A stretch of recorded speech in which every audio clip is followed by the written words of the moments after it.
If the thought of spending a whole day or more building a complex aluminium rig like this makes you shiver, but you still want something pretty strong that can keep up with your equipment upgrades, the GT Omega Titan will do ya. Certainly has its strengths, but it's not perfect and has one frustrating flaw that you can fix quite simply if it affects you, but overall it's a pretty solid, straightforward racing rig for sensible money. Find out all about it in the following review. Before we get down to it, thanks to GT Omega for sending me the Titan for testing. You can get 5% off any of their cockpits, seats and accessories using code DannyLee at checkout. Go to the description for more info. Be assured, whilst I am a GT Omega affiliate, alongside many other brands that I like and think you'd like too, those that know my reviews understand that that doesn't give them a free pass. I point out the flaws I find as well as the strengths and advise you plainly, as you'll find out. First up, a summary. Takes about 2 hours total to build, and that's going steady. In terms of cockpit strength per hour spent building, the Titan gives good returns. It's legitimately strong enough to use with high-end equipment. I've been using a Fanatec DD1 and Husingveld Sprints on it, and it holds up well. The updated pedal plate is very good and is an example of proper, sensible design. The wheel deck is not so good and is an example of pretty silly design. Luckily it can be improved very easily and cheaply. I'll show you how.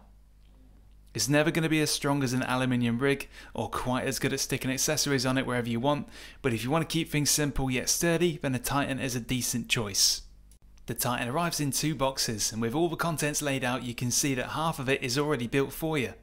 Everything feels super heavy duty and looks well finished in a matte black powder coating. The front and rear sections are joined together with these CNC machined internal collars, which are then bolted up tight with 8 bolts either side, totaling 16 bolts responsible for joining the front and rear section, which do a decent job of tightly securing the 2 halves. For the seat, I'm using my GT Omega RS9 that I've had for a long time now, and thanks to loads of access to the underside of the seat rails, that wasn't too traumatic either. The wheel deck also mounts easily, but more about that later. The pedal deck is the unexpected highlight. I've always overlooked the Titan because I didn't like the look of the old pedal deck design at all. To receive the updated design, which to my knowledge has been this way for a while, was a nice surprise. So the pictures on GT Omega's site look to be a little out of date for the Titan at the moment. You get a shifter mount included as standard.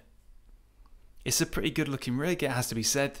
Tubular frames can be a bit kinder on the eyes than profile cockpits, and they don't tend to dominate the room they're in quite so much. Now I'm going to be mounting my trusty Husingveld Sprint pedals on the pedal tray, and as I mentioned, this is where the Titan's first pleasant surprise appeared. The one I've received has got a new, much stronger looking Beefier pedal mount, but this isn't a never before seen variant fresh off the line that I'm the first to see. I can find evidence of this revised pedal tray on other people's Titans from a year ago, so they just haven't updated the site photos yet. That's a mistake because I've overlooked and dismissed the Titan previously because I was pretty much 100% certain that the old pedal tray wouldn't be up to much. I mean, you can just tell it would flex like mad with anything higher than entry level pedals, so I took a pass on it until now. The updated pedal mount is clearly better and gives very good results, as you'll see, so if you've been holding off on a Titan because of what you've seen or heard about the pedal tray, keep watching as you might be working on out of date info. My sprint pedals mount up to the Titan with no base plate required, no additional knickknacks needed. That's a bonus point. Secondly, the pedals can be slid left and right a fair bit due to the sensible cutout design. That's another bonus point. The strength and design of a pedal mount is very, very important because it's a big part of what a cockpit is supposed to do. A towel needs to dry, a knife needs to cut, a cockpit needs to hold your kit steady, and in the Titan's case, it does the pedal part better than you'd expect. You can tilt the tray to a fairly wide angle, but you won't be able to raise or lower the whole thing, only tilt it.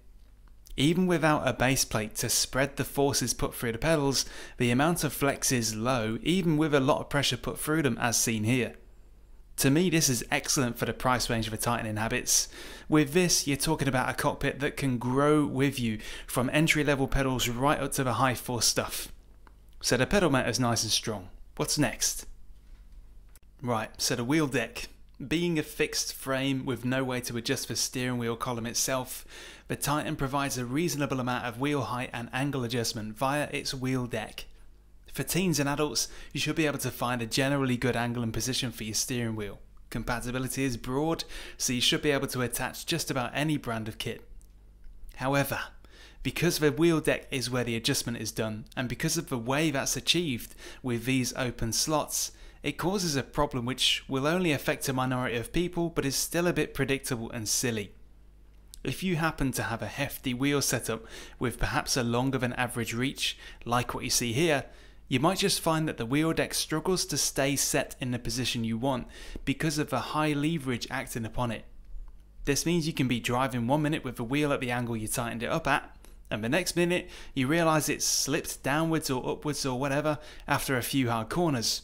Doesn't matter what I do with these bolts, I can only tighten them up scarily hard, but they still can't hold the deck rock solid.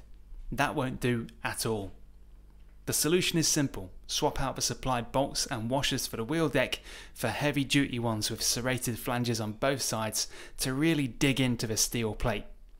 Once this is done, the wheel deck won't budge at all because now things are locked in place by the serrated flanges sinking into the steel and grabbing it, putting a stop to any slip.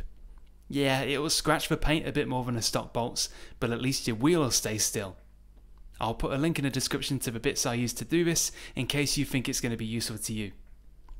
The problem I've highlighted here probably won't affect most people, but it's such a simple and easy fix that makes the wheel deck so much better at handling more force that it's a shame it's not like that from the factory. I'll put it in their suggestion box. The Titan includes a shifter mount as mentioned, which is slotted together via a series of linked rods that clamp to the side of the seat plinth. It's very simple to adjust the position of the mount, just slide to where you need things to be and tighten at the bolts. You can use all 3 rod pieces for more adjustability, or you can stick with 2 rods to keep it lean. And so it comes to putting it to the test, and as it turns out the Titan does do very well when it comes to strong, sturdy racing for the price. The pedals feel very solid thanks to the beefy, revised pedal tray, and so too does the wheel. In testing, with a full power direct drive attached at full strength just to really push it, there are some wibbles and wobbles visible from the outside, but it's difficult to detect any of that when you're actually driving.